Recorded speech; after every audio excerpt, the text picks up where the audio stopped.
This video is dedicated to my girlies who have been dating unavailable men. After watching this video, you will never date an unavailable man ever again in your life. That is my promise to you. And I don't know how long this video is going to be because I'm going to be sharing with you every freaking thing that I have learned in my life to literally take you on a better path, okay? Listen, this is my backstory. I grew up very far away from my birth father. I my parents divorced when I was 3, and I lived with my grandparents for most of my life. And so my father was present, but he was very busy working all of the time. I only saw him on the weekends. And when I was 11 years old, I actually moved to Canada and I didn't see him for the next four years or so. So a big part of my childhood was missing my father's presence in my life. And when my stepfather came into the picture at 11 years old, I actually didn't have any relationship with my stepfather at all. And that is the reason why I started to chase unavailable men in my life. The reason why I'm sharing with you my childhood background is so you know that you're not attracting unavailable men for no reason. There's always a reason for everything in this life, okay? The reason why you are attracting unavailable men is because somewhere in your childhood, you either didn't have the full presence of your father figure or your mother figure in your upbringing. It could be that they were physically there, but they weren't emotionally there. It could also be that they were physically there, but they were so busy with work, or they were so busy with a sort of addiction that they were struggling with, or they were busy with other siblings, whatever the reason may be. Okay, I need you and I want you to look into your childhood past and look into where was the emotional unavailability present in your upbringing, okay?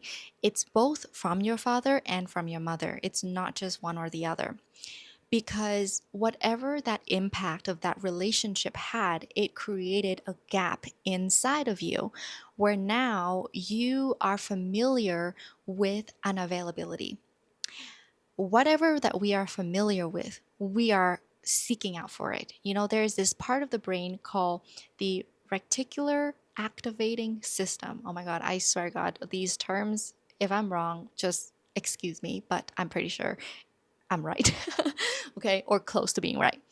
That part of the brain basically subconsciously looks at things that we either know or familiar with.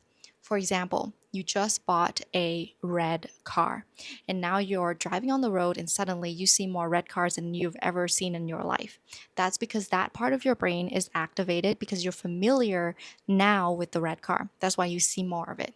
So, similar in relationships, you grew up with unavailability. That is why you start to see unavailable partners and find them attractive because they're familiar, okay? Here's another story of mine because I'm going to share this because I'm going to share with you how freaking painful dating an unavailable partner is. And either you really relate to what I'm about to share and switch and change and shift how you see that current relationship in your life, or you don't ever get into this type of relationship. Okay, so whatever benefits that serving you, that's gonna be my purpose of sharing this with you. Back in 2018, I started dating this man that I found very attractive, and we met on a dating app and we went on a couple of dates, and I found myself very attracted to this man. And he was very different from the man that I typically dated in the past. So, given that I had two father figure roles growing up, I tend to attract two different types of men. So, maybe you had different types, look into your own types and who you attract. So, anyway, this type of man was emotionally unavailable. And I started to see the signs within the first, I would say, 3 months of dating. But because that was my first time ever dating someone who was emotionally unavailable, really kind of just not present, was always busy with work, I didn't really know and understood what that relationship dynamic was. I thought that I needed to give him more time. I thought that, oh, over time he will open up. I gave all of the reasons to excuse his emotional unavailability.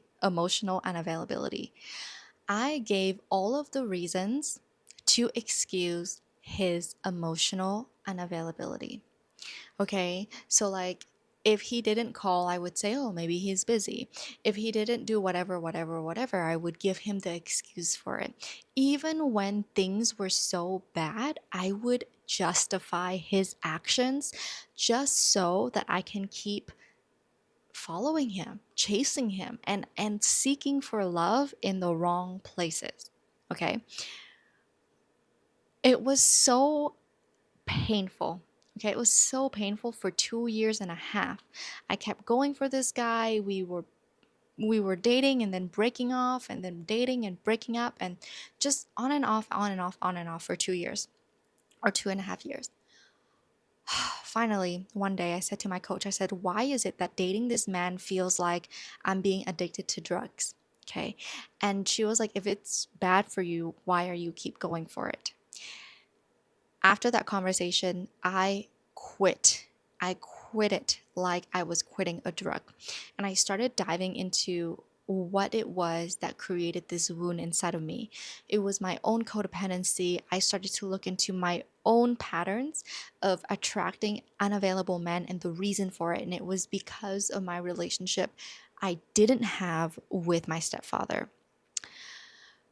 I'm sharing with you this because I want to acknowledge how painful these relationships are. When you're in it, you can justify the reasons for being in it. And you can give that person as many excuses for their behaviors and whatever, okay, to make yourself feel better. But the truth is that you need to leave this relationship because it is not giving you what you need. There were probably times where you spent with him and you wanted more availability, you wanted a deeper presence, you wanted his depth, you wanted him to listen to you, you wanted him to ask about your day, you wanted him to like really give you his attention and love in a way that like you really feel seen and heard, but he couldn't do it, okay? And you can give the excuse that he was busy at work, he's busy with something, he's doing his best, whatever excuse you're giving him, girl, it's time to quit justifying his behavior, okay? You need to start justifying your own feelings instead of justifying his behaviors. Start justifying why you are feeling the way you are feeling. Start validating yourself. Okay, you haven't been validating yourself because you didn't grow up with people, parents validating your emotions. It is now time for you to learn to validate your emotion. Okay, there's a reason why you don't feel like this relationship is giving you what you need. Start validating those emotions. Start writing down a list of why this relationship is not working out for you and start validating that, okay? And start working with a coach, a therapist. Gosh, work with me, okay, on rewiring your nervous system, your mindset, your relationship dynamics, your relationship patterns within yourself so that you're not going for these men again. These men are wounded and they need their own time to develop and look into themselves. They don't have the emotional capacity and the presence to be with you fully, to really see and be there for you and validate you and love you in the way that you need. They don't have that. Okay? It's time for you to leave it, to quit it, to walk away. Work with a coach. I know this process is really hard. Pick a coach, pick a therapist, work with me. Literally, there's a booking button. Okay, message me, book with me. Start healing your relationship dynamic. Walk away. The reason why I'm telling you to work with someone is because this is really difficult. Okay, when I was in this, I was like, how the heck am I ever going to get out of this? I feel like I'm addicted to a drug that I keep coming back even though I know it's bad for me.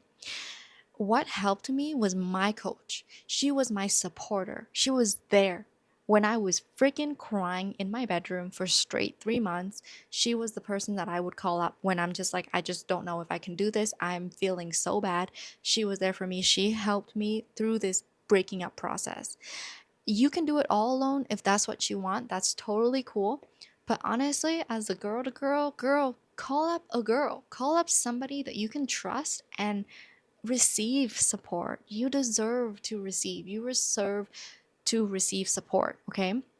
So find that support and find a way out, a way to heal, a way to change this pattern, a way to shift this dynamic within yourself. Because once you do that, I promise you, you will not want to date anyone who's unavailable ever again. Once you've experienced and acknowledged how painful this really has been for you, you will never want to engage again. Will you find occasionally unavailable men attractive? Yes, you may. You know, there is the archetype of we want what we cannot have, right? The cold men are the attractive archetype, okay? That's not just for men but for women too, right? We find the detachment theory. Have you ever heard of that? We find all of the people that are like detached and not attached, and they're like super cool, they're super laid back, they're not super into you. Like, we find all of that attractive, and that's just human psychology. That's human psychology because it's rare, okay? It's rare, so we want it. We want what we cannot have. Just because you're attracted to it, it doesn't mean you're going to choose it. It doesn't mean you're going to chase after it. It doesn't mean you're going to give up your whole life for it. So that's the difference, okay? The difference is that you may still be attracting or find those people attractive, but the difference is that you're not going to put your whole hope and life and, you know, dream marriage in that person or that situation. Okay, that's a big difference, and that's a major, major difference, because then after you start healing, you will start asking the question of what it is that I really need. What is it that I really need in a relationship? Who is the kind of man that can walk with me on this life path with the values and the visions that I really have for myself? Who is the kind of man that will really support me when I'm fucking crying in bed and I'm just having the worst time of my life? Who is going to be that man? That is the man that you want in your life. Not the one that's like, you're crying in bed and he's on the phone and he's like, oh, I'm so sorry, you're having a bad day. No, I'm sorry, but that's not good enough. Okay? Your standards got to be way higher than that. If you're crying in bed, you're having the worst day of your life, I will expect that man. Okay, I'm gonna be that girl that advocates for you and expect that man comes to your door, deliver you something sweet, a hug, for God's sake. If he cannot bring you any kind of food or treat, give you a hug, be there for you. Okay, if he's just like, oh well, I'm so sorry, but I'm so busy, I'm actually really busy working tonight, like, no. Okay, no amount of excuse is going to excuse that behavior. I used to excuse that behavior. I used to be like, oh my God, you're right, you're so busy with your life, how dare I ask for your time when I'm having the worst day of my life? No. Okay, after this whole experience, you're gonna learn to put yourself first. You're gonna learn that you are so important, and that anybody who treats you less than you being number one is not worth your time. Okay? Your standard is raised. You raise the bar. You're having the worst day? Yes, you expect that person to be there for you. It doesn't mean that every time you're having a bad day or you're having a bad day every day that you expect that person to be there for you every day. That's codependent. That's not what I'm talking about, okay? You also need to learn how to self-soothe and self-regulate. That's a whole video for another time. But what I'm saying is that you want a man that will be there for you when time is hard. Not when time is hard and he's like, oh, I'm so sorry, but I'm busy. Or during special occasions and important events in your life and he's not there, right? There was one time I had my first ever meditation event, and this was like a big, big, big important thing for me because I had just graduated from my meditation training, and it was my first event ever hosting for the public. And I desperately needed him to be there because I wanted him to support me. And I think it's so valid to feel that way, right? Like, if you have a child, if you have your husband, your wife, like, for their important event, like, you want to be there for that person. Anyways, I wanted him to be there, and He wasn't. But the problem wasn't that he wasn't just there for that one event, it's that it's multiple occasions of him not being there, not being present. There were just so many evidence that he just wasn't available. Okay? But I keep giving him justification. Oh, that's okay. Oh, that's okay. Oh, that's okay. He's doing his best. No. No. You don't do that, okay? Once you start to see a pattern, a repeated pattern of somebody not being present or not having that ability to be there for you, girl, it is time to quit. Get yourself whatever support, therapy, foundation, family, friends, a trip, a vacation, whatever you need to get yourself out of that. But girl, do it. I do not want you to date any unavailable men because that is just the most painful experience of your life. You will left that relationship feeling so unseen, so unheard, so supportive, so unloved. Okay, and you don't deserve to feel that. You don't deserve to be re traumatized after your own childhood upbringing. You deserve a love that heals you. Even if you're not perfect, even if you're not healed, you deserve a love that brings in that healing energy for you. Okay, yes, you take responsibility for yourself, but what I'm saying is your partner has to be amplifying that support for you. Okay. Oh my God, I literally give everything I had on this topic. I know there will be more, but I hope this video was helpful. Comment below what you liked, and if you like this video, subscribe to my channel. It's a new channel, so anyways, say hi. I would love to see you in my other videos. Bye.